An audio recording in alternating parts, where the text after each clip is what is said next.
শক্তি নিয়ে বিশ্ব রাজনীতিতে আবারও দেখা দিল নতুন উত্তেজনা। আন্তর্জাতিক নিষেধাজ্ঞা, চাপ আর সামরিক হুমকির ভিড়েও ইরান তার প্রযুক্তিগত অগ্রগতি গোপনে টিকিয়ে রাখতে সক্ষম হয়েছে। ৪৩ দিনের টানা যুদ্ধের পর নতুন এক বাস্তবতা সামনে এলো। ইরানের পারমাণবিক কর্মসূচি শুধু টিকে নেই। একসময় পশ্চিমা শক্তিগুলো ইরানের পারমাণবিক স্থাপনা ধ্বংস করা সম্ভব বলে দাবি করলেও সেই ভঙ্গুর কাঠামো নিয়েই ঘুরে দাঁড়ালো তেহরান। সাম্প্রতিক বিভিন্ন গোয়েন্দা তথ্যে ইঙ্গিত পাওয়া যাচ্ছে ইরানের মূল সক্ষমতা পুরোপুরি নিশ্চিহ্ন হয়নি। বিশেষ করে ইউরেনিয়াম সমৃদ্ধকরণ প্রযুক্তি এবং সেন্ট্রিফিউজ নেটওয়ার্ক এখনও বহাল তবিয়াতেই কাজ চালাচ্ছে।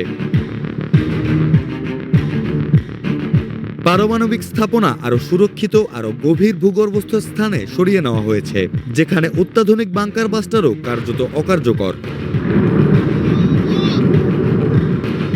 এই বাস্তবতা আন্তর্জাতিক নিরাপত্তা বিশ্লেষকদের মধ্যে নতুন করে উদ্বেগ ছড়িয়েছে। কারণ কোনো দেশের পারমাণবিক সক্ষমতা যদি ধ্বংস না হয়ে টিকে থাকে, তাহলে সেটি সময়ের সাথে আরও পরিণত হওয়ার সুযোগ পায়। ইরানের ক্ষেত্রেও সেটাই ঘটেছে বলে আশঙ্কা করা হচ্ছে। দীর্ঘদিনের নিষেধাজ্ঞা, অর্থনৈতিক চাপ এবং আঞ্চলিক উত্তেজনা এখন উল্টো তাদের কৌশলকে আরও আগ্রাসী করে তুলেছে। বিশেষজ্ঞরা বলছেন ইরান এখন এমন এক অবস্থানে দাঁড়িয়ে আছে যেখানে তাদের কাছে পর্যাপ্ত পরিমাণে উচ্চমাত্রায় সমৃদ্ধ ইউরেনিয়াম থাকতে পারে, যা তাত্ত্বিকভাবে পারমাণবিক অস্ত্র তৈরির দ্বারপ্রান্তে নিয়ে যেতে পারে। যদিও ইরান বারবার দাবি করে আসছে যে তাদের কর্মসূচি সম্পূর্ণ শান্তিপূর্ণ, কিন্তু বাস্তবতা ও সন্দেহের দেয়াল ক্রমশ হালকা হয়ে আসছে।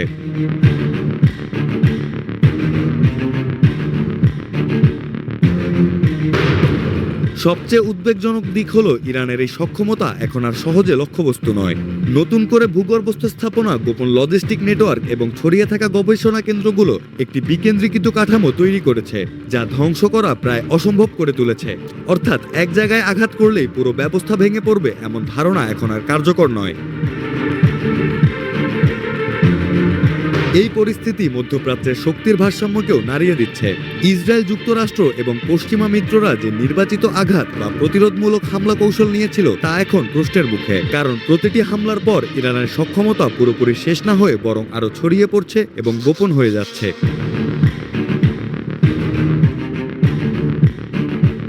বিশ্লেষকদের আশঙ্কা, এই অবস্থায় ইরান একটি কৌশলগত সিদ্ধান্তের খুব কাছাকাছি পৌঁছে গেছে, যেখানে রাজনৈতিক চাপ, নিরাপত্তা উদ্বেগ এবং আঞ্চলিক প্রতিদ্বন্দ্বিতা মিলিয়ে তারা পারমাণবিক অস্ত্রের পথে আনুষ্ঠানিকভাবে পা বাড়াতে পারে। যদি সেই মুহূর্ত আসে, তাহলে তা শুধু মধ্যপ্রাচ্য নয়, পুরো বিশ্বের নিরাপত্তা কাঠামোকে এক ভয়াবহ অস্থিরতার দিকে ঠেলে দেবে। এখন প্রশ্নটা আর শুধু কৌতূহলের জায়গায় নেই, সরাসরি বৈশ্বিক নিরাপত্তার ভবিষ্যৎ নিয়ে উদ্বেগের কেন্দ্রবিন্দুতে চলে এসেছে।